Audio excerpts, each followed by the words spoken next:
But first, a couple of holy mackerel stories in today's news. Senator Ensign, John Ensign, as you know, admitted to having an affair with a staffer and then admitted to having his parents pay her family nearly $100,000.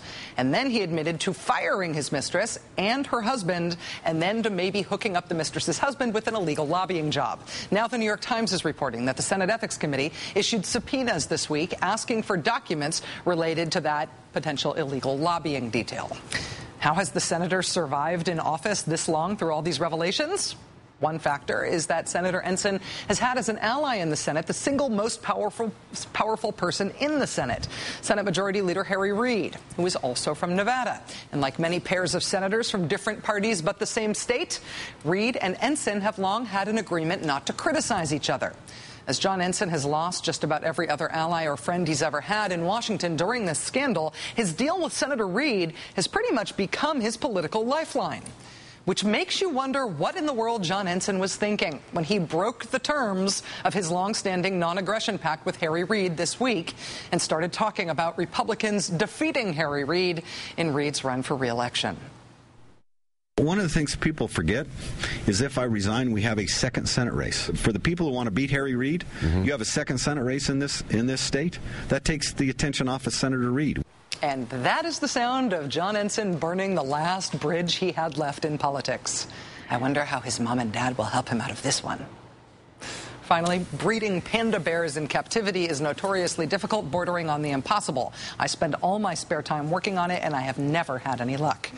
But it was with great joy, amazement, and shock that little Tyshawn was born in captivity, July 9th, 2005. He was nicknamed Butterstick after a zoo staffer said that he's about the size of a butter stick.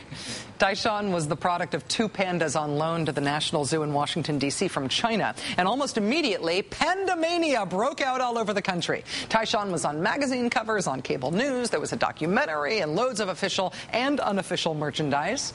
Members of my own family stopped doing life-sustaining activities like going to work and sleeping and eating in order to watch Tyshawn live on the Panda Cam all day.